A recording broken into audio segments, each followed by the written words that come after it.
Hello everyone, and nice to be in contact with you all again. I hope you're all doing okay. I hope you're well. I hope your families are well in this really quite weird time where we seem to be stuck in our own houses. So anyway, this seems to be the new way that we're going to be doing things, certainly for the next couple of weeks. Beyond that, we'll have to wait and see. I want to outline with you today the plan. I want to start off by looking backwards at what you've just done for M1, and there was some fantastic work there. And then today the main focus is looking at P2. P2 is the one that's due in towards the end of this week on Sunday, I believe, so you've got 6 whole days to do that, which is plenty of time. And I want to go through it in detail. So that's the main part today, is going through P2. But I also want to spend a bit of time looking forward at both P2 and M2.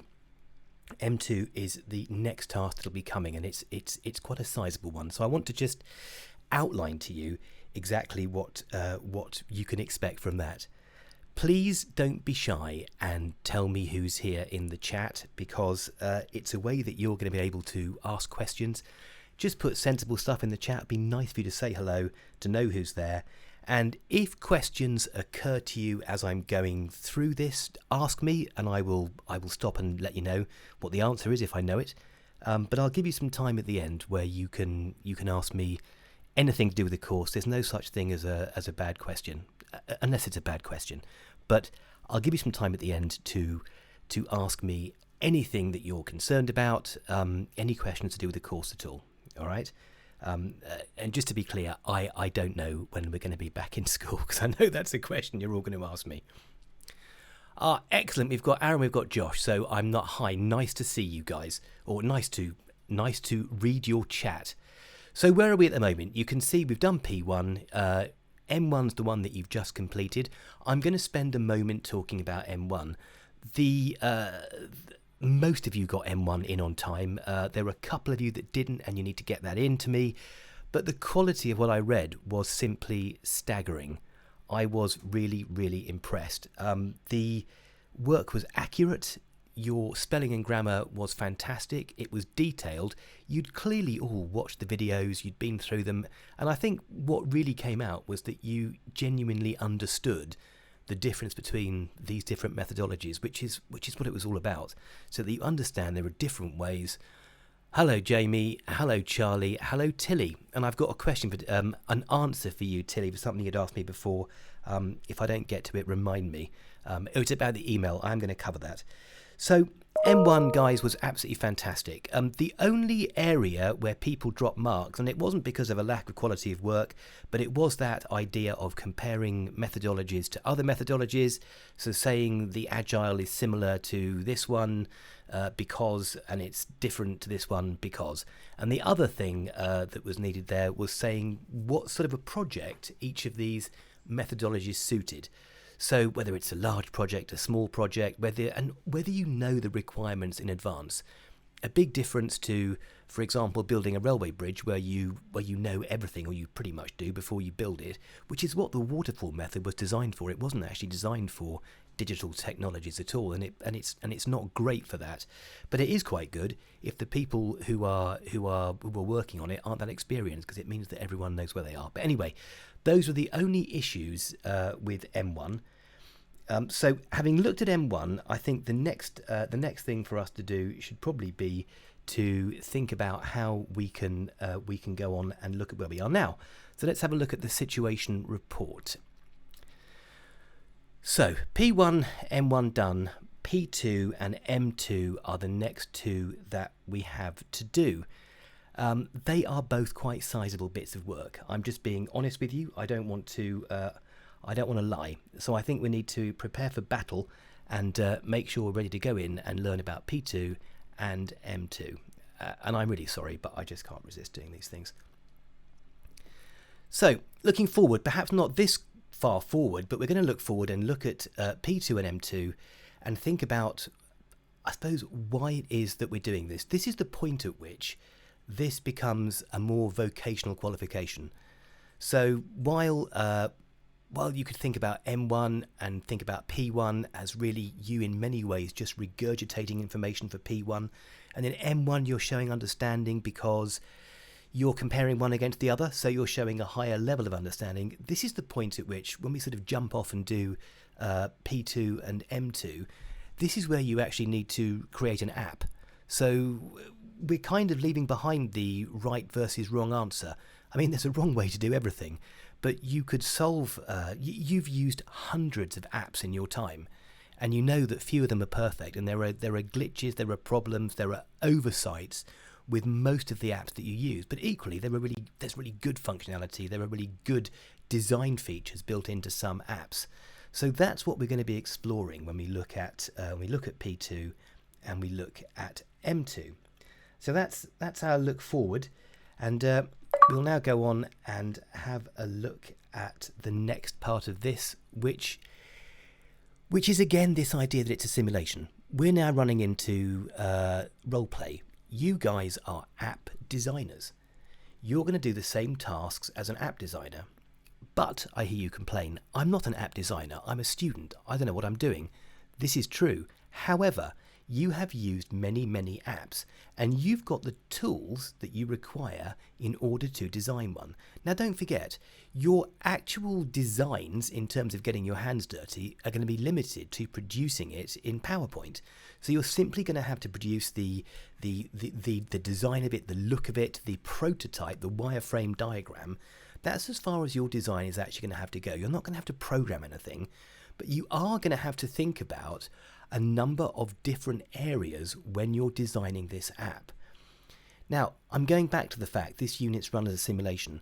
You are going to actually have to talk to Justin, who is a real person. You're going to have to communicate with this person, and that is actually one of the requirements of the course. If you haven't contacted the customer, and if you haven't worked with them, and if you can't demonstrate that you've had that real life, real world contact with them, then you might struggle to actually pass this unit. So we've looked already at the methodologies that we've looked at a range of methodologies. Which one are you going to use to build this app? How are you going to solve the problem? So you're going to need to do some research to think about the software you might use to build the app, to think about the hardware that it's got to run on, to think about the features that you can and can't put in there, to look at timelines, to look at costs. So all of these different areas will come together within your design. Excuse me. So the communication with the client, and what do you know? You should already have had a good look through Justin's letter. It's a very well written, very detailed letter, and it tells you absolutely everything that you need to know. So you're going to need to go through that if you haven't done so already, which I hope you have, but if you haven't, go through that with a fine tooth comb, and we'll get onto that in a bit later on when we're looking at P4. But you need to think about all these areas. How are you going to keep this project on track? How are you going to make it pay for itself? How are you not going to end up owing money at the end of it? All right, so let's go on and have a look at the next part. Oh, yeah, that's what I meant to say. Why are we doing this? You've chosen to do a vocational qualification because at the end of it, that's what you want. Well, not dollars unless you want to go and work in the States, but that is actually why we're doing this, is that these are real skills that you're going to need in real life in order to actually work with people in an organization and build apps. You might not end up building apps, but the processes that you're learning are all linked to that.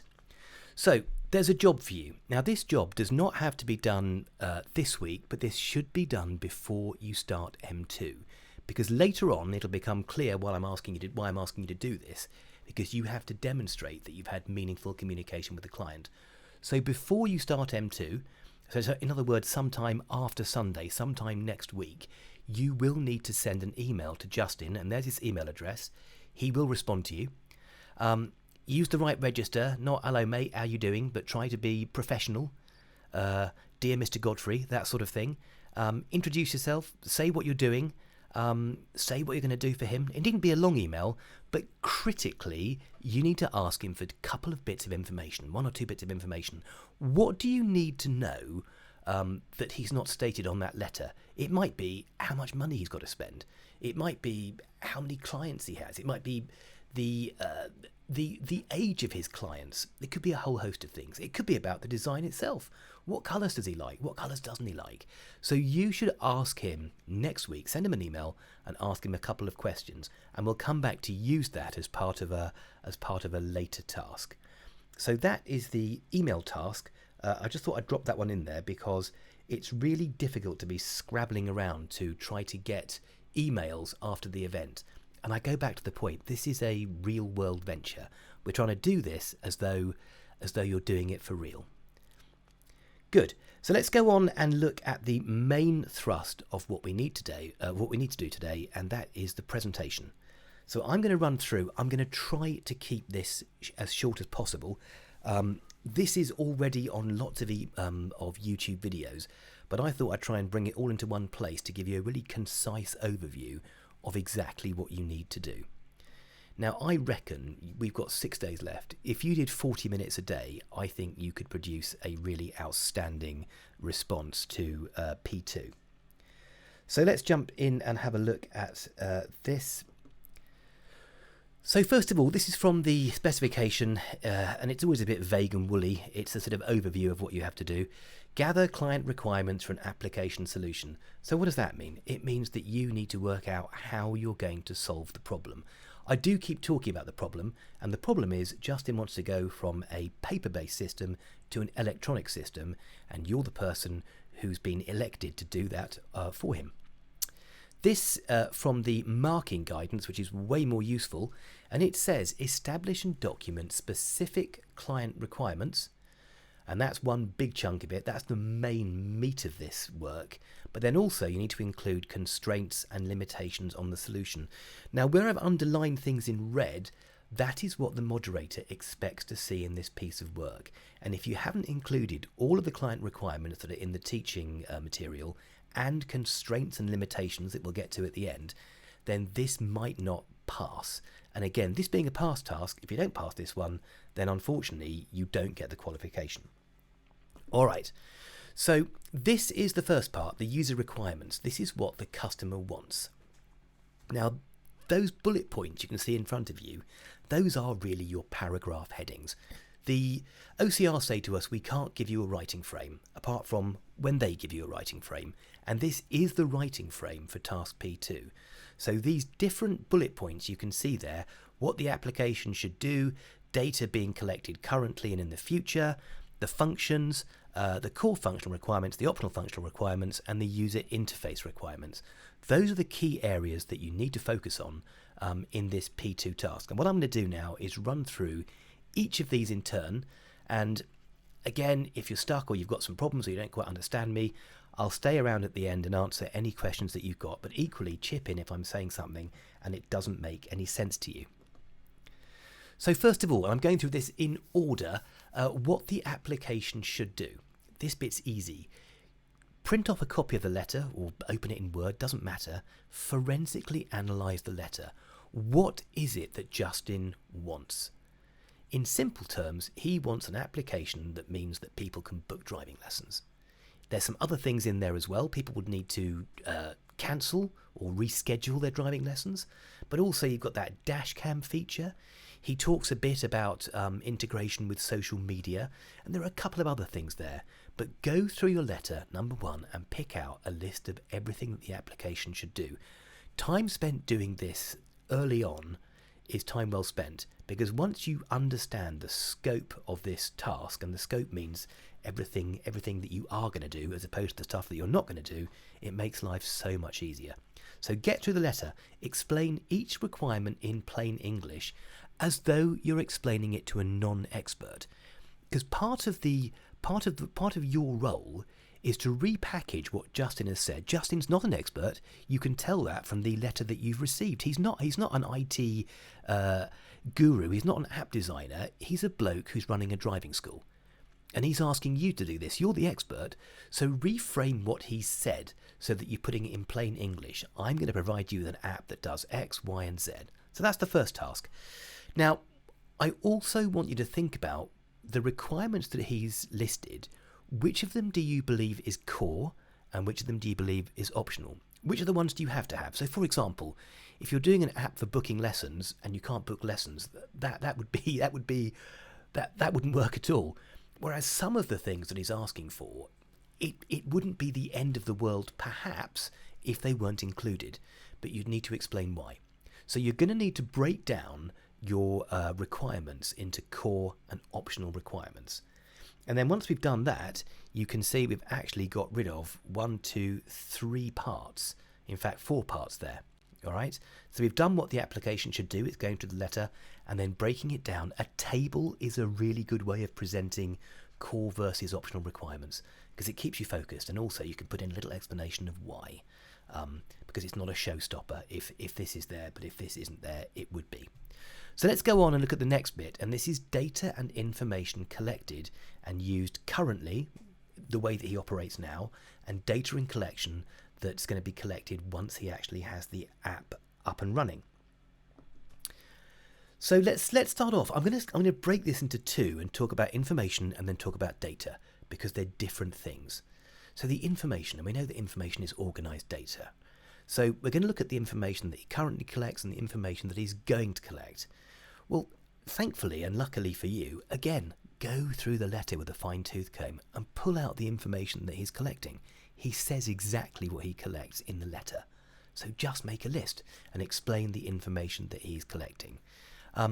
And then what's going to change once he gets the app? He talks a fair amount about information collected in that letter. So talk about what's going to be collected now and what's going to be collected in the future. And there'll be a huge crossover here. The 2 lists are not going to be particularly dissimilar, all right?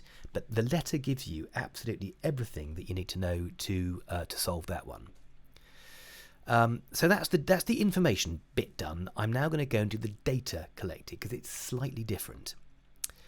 Now, to help you understand this, this is where you need to be slightly more forensic and slightly more granular and slightly more detailed about. We know that information is organized data, but data are just raw values. So what raw values is he collecting now, and what raw values will he be collecting later on? To help you understand this, I'm giving you an example of booking a table at a restaurant. You will notice that this is not entirely dissimilar to booking a slot for a driving lesson on a Tuesday afternoon, except you'd be booking a meal for a restaurant at Friday at 7 o'clock. So, in terms of data, when you book a table for a restaurant, you'd input a date. That's one piece of data, one chunk of data. You'd input a time. That's one chunk of data. You'd also input how many people the table's for, because that's the information that the restaurant needs to be able to make sure that they're using all their covers. Then what happens once you submit that data?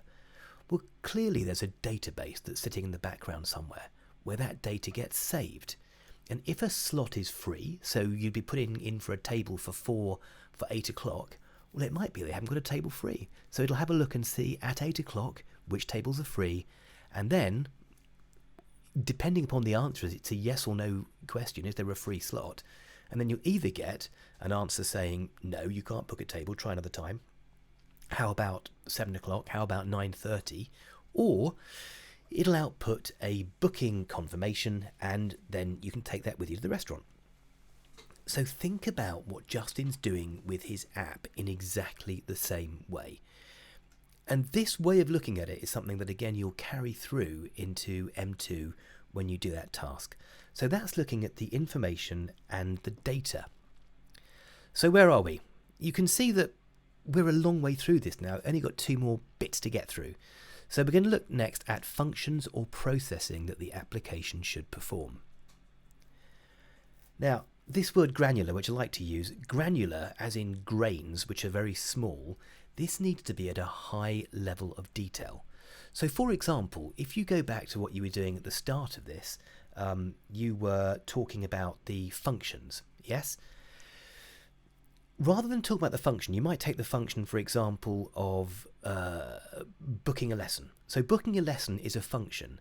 But if you're going to talk about it at a granular level, the functions and the processing, that is going to be broken down into record time of lesson, store that time of lesson on database, compare that time with other available slots on the database.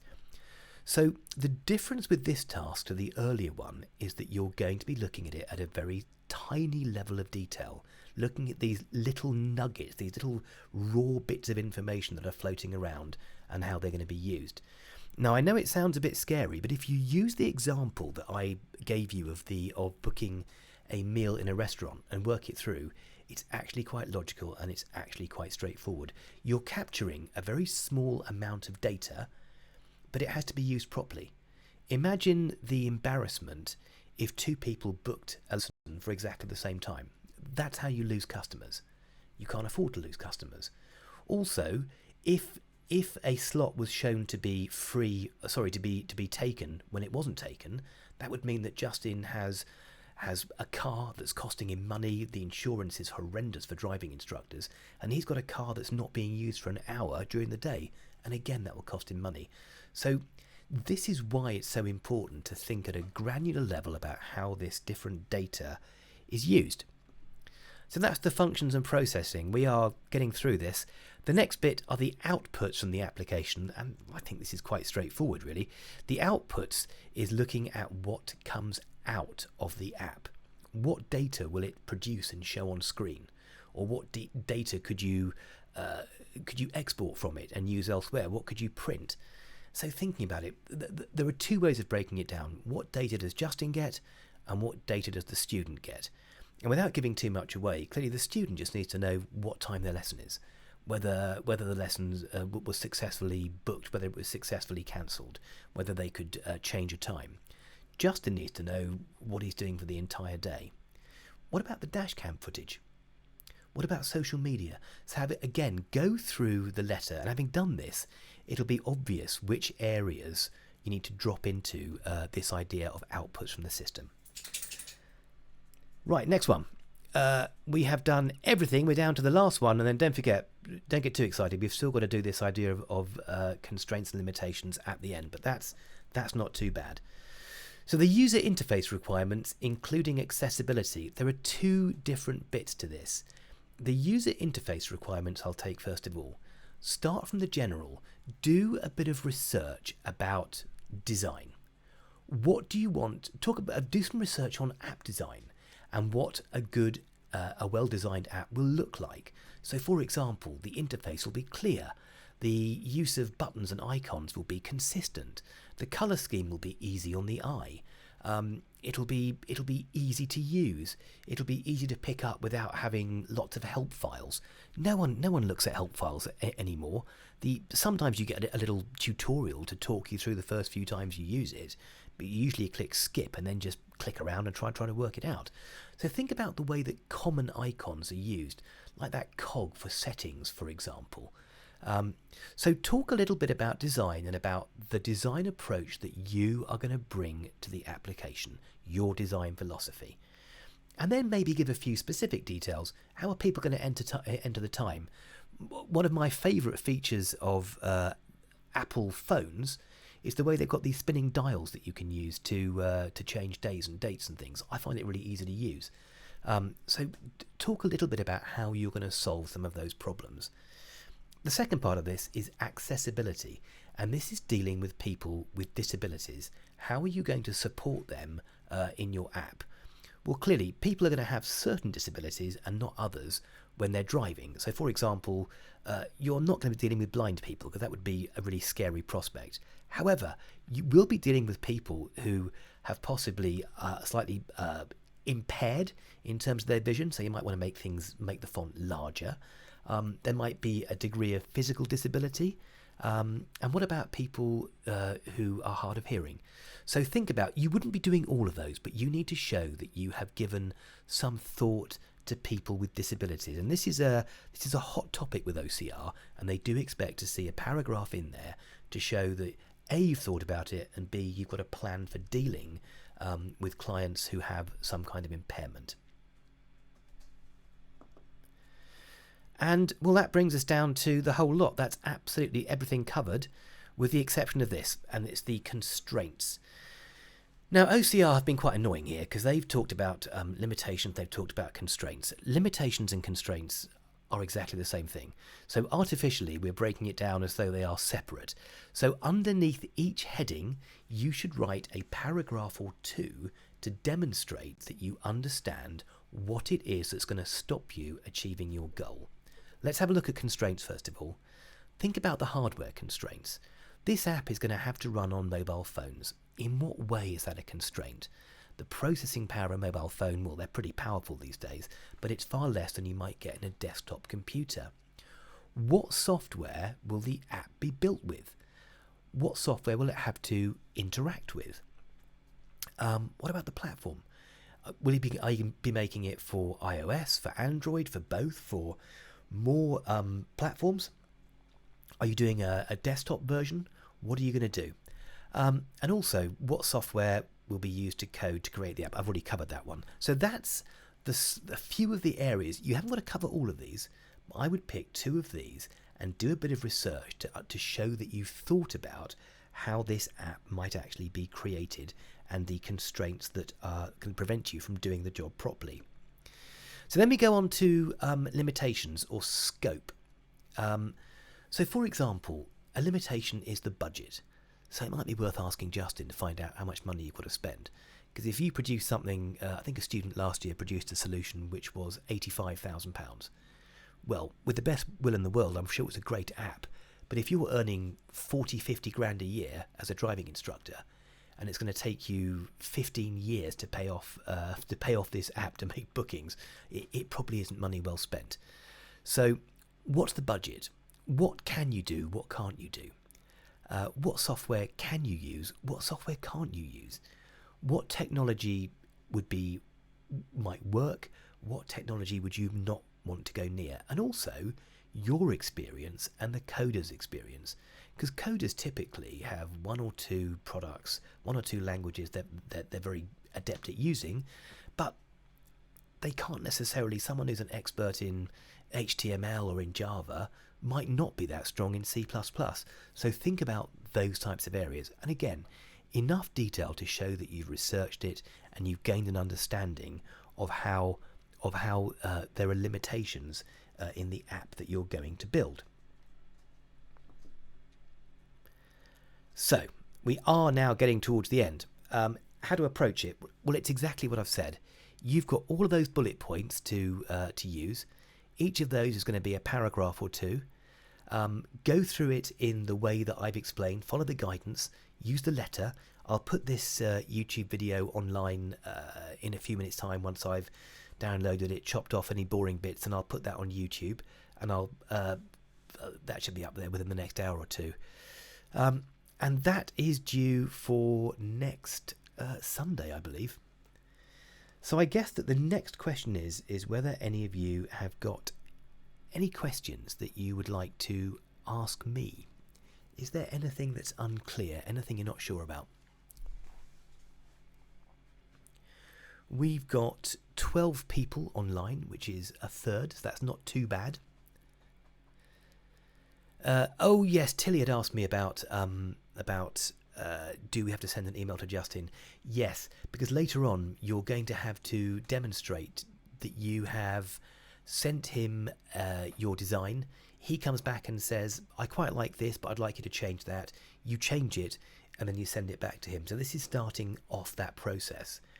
I guess something else that I could tell you is that P2 and M3 are massive tasks. I feel slightly sorry. I'm going to defend OCR here because they have to create a qualification out of a process which is not easily chopped up into pieces. So unfortunately, some of the pieces are much bigger than others. P1 was quite easy, M1 was quite challenging, P2 and M2 are big, big tasks. Then we go on, P3 is quite easy, P4 is quite easy. And in fact, once we get through the next 3 or so weeks, the majority of it is done. So I reckon that over a third of the actual work is contained within those two tasks, P2 and M2. So things will be tricky for the next few weeks. So has anyone got any questions they would like to ask me? Any burning questions? I am at your disposal.